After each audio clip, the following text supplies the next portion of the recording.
यही बुद्ध जिनकी मैं आपसे बात कर रहा हूं बहुत बुढ़ापे में हुए। सिद्धार्थ इनका नाम था, बहुत बुढ़ापे में पिता की संतान हुए। तो जब बहुत बुढ़ापे में संतान हुए तो पिता को इसका जब राजसूय यज्ञ किया गया जिसमें नामकरण संस्कार होता है बेसिकली, और नामकरण संस्कार में अलग अलग देशों से अलग अलग शहरों से लोगों को बुलाया गया। बुद्ध का नामकरण संस्कार हो रहा है, सिद्धार्थ है जब, अभी बुद्ध नहीं हुए हैं, अभी लड़का ही है खाली, और बहुत सालों के बाद बुढ़ापे में हुआ है। तो बड़े बड़े ज्योतिषियों ने सिद्धार्थ का हाथ देखा। 12 साल का एक लड़का जिसका नाम था कुदन्ना, छोटा ज्योतिषी, उसने भी इस बुद्ध का हाथ देखा, छोटे से बच्चे का। उसने अलग अलग राजाओं से, अलग अलग ज्योतिषियों से उस महाराज ने बुद्ध के बारे में पूछा जो सिद्धार्थ थे कि इसका जीवन बताओ क्या होगा। 90% लोगों ने बोला सन्यास ले लेगा, 10% लोगों ने बोला राजा बन जाएगा। 12 साल का ज्योतिषी कुदन्ना, उसने एक उंगली उठाई, उसने बोला राजान मैं स्पष्ट तौर पे कहता हूं कि आपका लड़का सब सन्यासी हो जाएगा, सब छोड़ देगा। राजा को बड़ी ठेस पहुंची, बड़ा क्रोध आया मन में कि बुढ़ापे में एक लड़का हुआ, अगर ये सन्यासी हो जाएगा तो मेरा राजपाट कौन देखेगा, है ना। आदमी सन्यासी चाहता तो है लेकिन अपने घर में नहीं, पड़ोसी के घर में चाहता है। भगत सिंह हो पड़ोसी घर में, हमारे घर में नहीं होना चाहिए। तो बुद्ध ने बोला इसका, राजा ने बोला इसका उपाय क्या है। उपाय बड़ा सरल है, इसको भ्रम में रखो जीवन भर, क्योंकि जिस दिन इसको दुख का एहसास हुआ, इसके मन में पीड़ा हुई, ये सन्यास की तरफ चला जाएगा। राजा ने बोला क्या करूं। बोला षड्यंत्र करो, प्रपंच रचो। कैसे। बोला जिस महल में रहता है गर्मी है तो सर्दी एहसास ना हो, सर्दी में गर्मी का एहसास ना हो, इसको शराब पिलाओ, लड़कियों से घेरे रखो, इसके इर्द गिर्द झूठा संसार रखो, इसको पता नहीं चलना चाहिए कि दुख नाम की कोई चीज होती भी है। बूढ़े व्यक्ति को इससे दूर रखो, मृतशैया को इससे दूर रखो, सूखा पत्ता इसके बाग में दिखना नहीं चाहिए क्योंकि ये चीजें इसको आकर्षित करेंगी संन्यास लेने की तरफ। राजा ने प्रपंच किए। और मैं बताना चाहूंगा आपको, मैंने इतिहास पढ़ा है कि अलग अलग ऋतुओं के लिए सिद्धार्थ के लिए अलग अलग घर बनाए गए। सर्दी के लिए अलग घर, गर्मी के लिए अलग, बरसात के लिए अलग।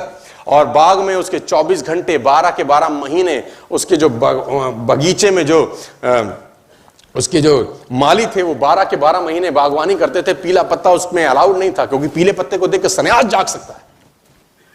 और ये चलता रहा और वो दिन आया जिस दिन कुछ होना था बड़ा। कहते हैं जो ईश्वर ने आपकी तकदीर में लिख दिया उसको तो कोई खुद नहीं बदल सकता। सिद्धार्थ को एक युवक महोत्सव में भाग लेने जाना था। उस युवक महोत्सव का उद्घाटन युवराज ही करते थे। डुंडी पीटी गई, मुनादी कराई गई पूरे शहर के अंदर कि जिस रास्ते से सिद्धार्थ निकले खबरदार कोई बूढ़ा व्यक्ति नजर नहीं आना चाहिए, खबरदार कोई साधु ना दिखे, खबरदार कोई मृत्युशैया वहां से ना गुजरे। और पूरे के पूरे रास्ते से पीले पत्ते हटाए गए, हरे हरे बाग, ताकि बुद्ध को वो सब वैसे का वैसा लगे जैसे वो अपने महल में देखा करते थे। और वो महल से बाहर निकले, जो सारथी था वो सारथी बुद्ध को लेके निकला, सिद्धार्थ को लेके निकला। और निकलते निकलते निकलते निकलते आखिर वो घड़ी आ पहुंची। सिद्धार्थ ने पहली बार एक बूढ़े व्यक्ति को कुंभ करते हुए देखा जो झुक के चल रहा था। सिद्धार्थ ने सारथी को बोला रथ रोक। सारथी ने बोला महाराज क्या हुआ। बोले ये झुक के क्यों चलता है, क्या तकलीफ होगी इसको, क्योंकि पहली बार उसने बुढ़ापा देखा। सिद्धार्थ ने आज तक तो सब हष्ट पुष्ट लड़के लोग देखे थे। सिद्धार्थ ने बोला ये झुक के क्यों चल रहा है। सारथी बोला महाराज मुझे आज्ञा नहीं है कि मैं संदर्भ में आपसे एक शब्द भी कहूं। सिद्धार्थ ने बोला मैं आज्ञा देता हूं तेरी गर्दन उड़ा दी जाएगी, तो तुरंत बता ये झुक के क्यों चल रहा है। सारथी ने बोला महाराज ये बूढ़ा हो गया है, ये बुढ़ापा है। सिद्धार्थ बोला वो होता क्या है। बोला ये जवानी के बाद की एक अवस्था होती है, आप अभी जवान हैं, कुछ समय के बाद आप भी। सिद्धार्थ ने बोला मैं भी बूढ़ा हो जाऊंगा। उसने बोला सबको होना होता है। रथ आगे बढ़ा और सिद्धार्थ ने फाइनली एक मृत्यु शैया देखी। कुछ लोग एक बॉडी को ले जा रहे थे। सिद्धार्थ ने बोला रथ रोक, ये इस आदमी को बांध के क्यों ले जा रहे हैं, इसको क्या हो गया है। तो उसने बोला महाराज ये मर चुका है। बोला ये क्या होता है। बोला ये बुढ़ापे के बाद की अवस्था है। बोला एक दिन क्या मैं भी मर जाऊंगा। सारथी ने बोला जो आया है सो जाएगा, राजा रंक फकीर, जो आएगा वो जाएगा। रथ आगे गुजरा तो सिद्धार्थ ने फाइनली वो लास्ट में वो देखा जो उसको देखने के लिए मनाही थी। सिद्धार्थ ने अपनी आंखों से एक सन्यासी को गेरुए वस्त्र धारण किए चलते देखा। तो सिद्धार्थ ने सारथी से बोला इसने इस रंग के कपड़े क्यों पहने हैं।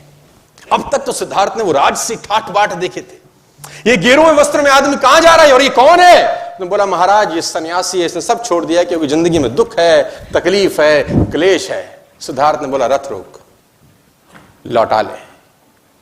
कहते हैं कि सिद्धार्थ उस युवक महोत्सव में भाग लेने नहीं गए और आधे रास्ते से ही लौट के वापस आ गए और उसी रात सिद्धार्थ ने गृह त्याग कर दिया।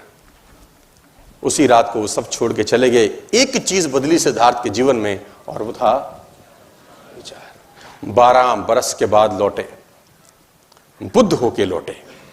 तेज उनके चेहरे पे था। घर का किवाड़ खटखटाया, यशोधरा ने दरवाजा खोला। छोटा सा बच्चा था जब 12 बरस पहले सिद्धार्थ गए थे। यशोधरा ने पहले तो खूब गालियां दी कि तुम मुझे बता के नहीं जा सकते थे, मुझे पूछ के नहीं जा सकते थे। सिद्धार्थ बोला, मैं तुझे पूछता तो मुझको जाने देती। तू रो रही है, तकलीफ में है, गालियां दे रही है कि मैंने 12 साल तेरी सुध नहीं ली, मैं 12 साल तुझे चला गया छोड़ के। तू ये देख कि गया कोई और था यशोधरे, आया तेरे पास कोई और है। जो गया था वो लौटा नहीं है, लौटा कोई और है। मैं आपको बताना चाहूंगा सर, एक चीज बदलने से आपकी पूरी जिंदगी में भूचाल आ सकता है।